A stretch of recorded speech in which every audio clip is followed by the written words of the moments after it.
স্বাগত দীপ্ত সংবাদে আপনাদের সাথে আছি আমি আনোয়ারুল আলম।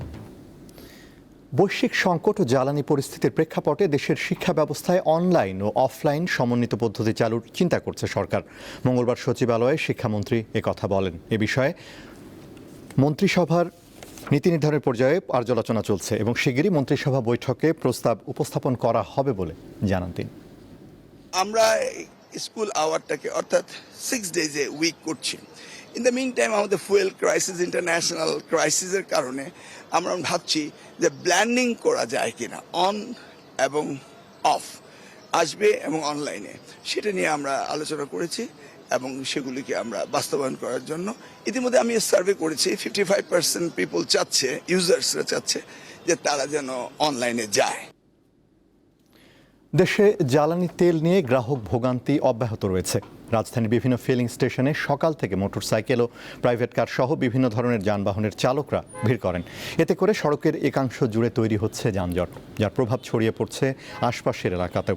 ঘন্টার পর ঘন্টা অপেক্ষা করেও চাহিদা অনুযায়ী তেল পাওয়া যাচ্ছে না বলে জানান গাড়ি চালকরা। এদিকে বিশ্ববাজারের সাথে সঙ্গতি রেখে প্রতি মাসের মতো জ্বালানি তেলের নতুন দাম নির্ধারিত হতে পারে আজ। তবে দেশের পরিস্থিতি বিবেচনা করে সরকার চূড়ান্ত সিদ্ধান্ত নেবে বলে জানা গেছে।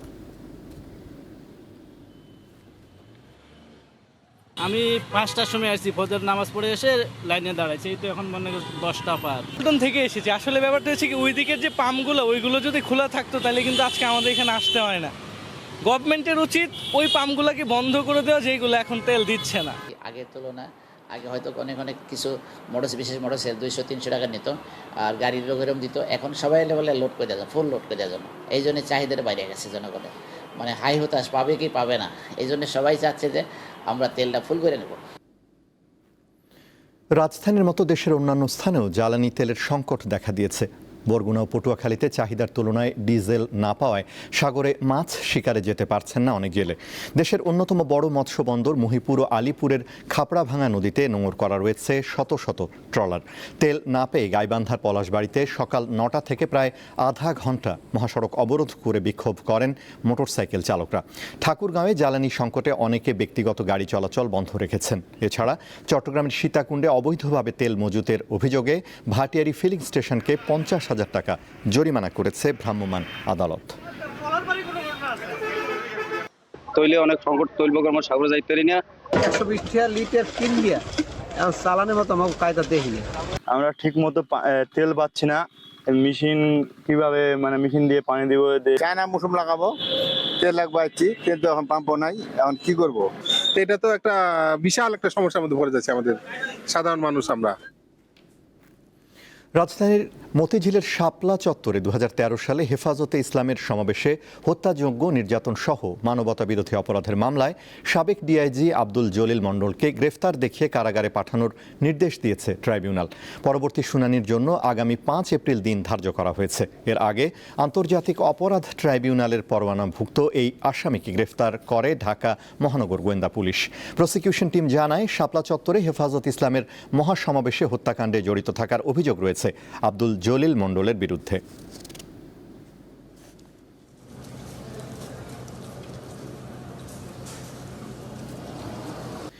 দেশের বাজারে ফের বেড়েছে স্বর্ণের দাম।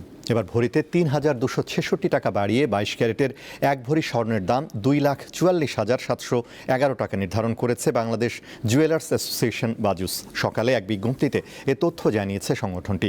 এছাড়া 21 ক্যারেটের প্রতি ভরি 2,33,571 টাকা, 18 ক্যারেটের 2,02,12 টাকা এবং সনাতন পদ্ধতির স্বর্ণের দাম 1,63,062 টাকা নির্ধারণ করা হয়েছে। এ দাম আজ থেকে কার্যকর হয়েছে।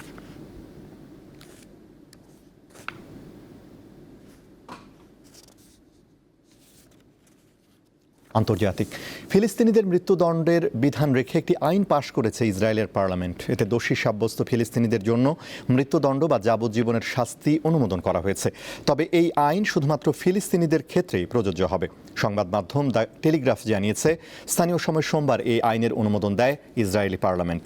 আইন অনুযায়ী ইসরায়েলি সামরিক আদালতে সন্ত্রাসী হামলা কিংবা প্রাণঘাতী অপরাধে দোষী সাব্যস্ত ফিলিস্তিনিদের জন্য মৃত্যুদণ্ড হবে স্বাভাবিক শাস্তি। এতে ক্ষমার কোনো বিধান রাখা হয়নি, কিন্তু একই ধরনের অপরাধ কোনো ইসরায়েলি করলে তার ক্ষেত্রে এই সাজা কার্যকর হবে না।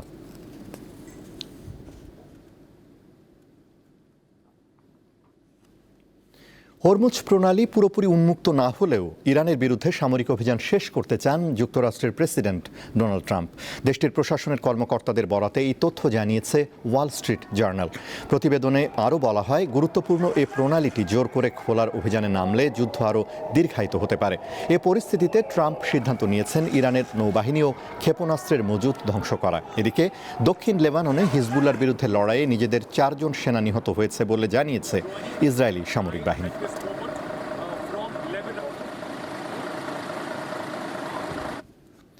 ক্যারিবীয় অঞ্চলের দেশ হাইতিতে সশস্ত্র গ্যাং হামলায় অন্তত 70 জনের মৃত্যু হয়েছে। এ ঘটনায় আরও 30 জন আহত হন। আল জাজিরা জানায়, স্থানীয় সময় রোববার ভোরে আর্টিবোনির দেনি এলাকার গ্রামাঞ্চলে সশস্ত্র গ্যাংগুলো হামলা শুরু করে এবং সোমবার ভোর পর্যন্ত তাণ্ডব চালায়।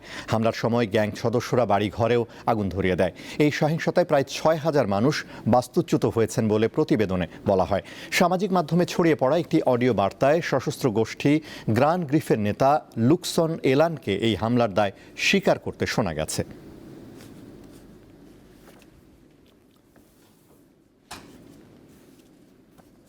খেলার খবর। এশিয়ান কাপ বাছাই পর্বের শেষ ম্যাচে আজ সিঙ্গাপুরের মুখোমুখি হবে বাংলাদেশ। খেলা শুরু বাংলাদেশ সময় সন্ধ্যা 6টায়।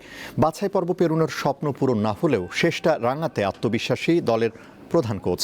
সি গ্রুপের শীর্ষে থেকে বাছাই পেরিয়ে মূল পর্বে জায়গা করে নেওয়া সিঙ্গাপুরের বিপক্ষে ঢাকায় প্রথম লেগের দেখায় বাংলাদেশ হেরেছিল 2-1 গোলে। গ্রুপে 5 ম্যাচে 1টি জয়, 2 ড্রয়ে 5 পয়েন্ট নিয়ে টেবিলের তৃতীয় স্থানে আছে বাংলাদেশ। 8 পয়েন্ট নিয়ে দ্বিতীয় স্থানে আছে হংকং। নিয়ম রক্ষার হলেও ম্যাচটা আমাদের জন্য ভীষণ গুরুত্বপূর্ণ। জয় দিয়ে শেষ করতে চাই। কঠিন হবে নিশ্চিত, কিন্তু আমাদের পয়েন্ট দরকার, কারণ শেষ 5 ম্যাচে আমাদের অর্জন 5 পয়েন্ট। সিঙ্গাপুরকে হারাতে পারলে আমাদের হবে 8 পয়েন্ট, যেটা আমাদের র্যাঙ্কিংয়েও প্রভাব ফেলবে। শেষ করবো এখনকার দীপ্ত সংবাদ। আমাদের পরবর্তী দীপ্ত সংবাদ বিকেল 5টায় দেখার আমন্ত্রণ। এছাড়া আরও তথ্য ও বিনোদনের খবর পেতে যুক্ত থাকুন দীপ্তর ডিজিটাল প্ল্যাটফর্মগুলোতে। ধন্যবাদ।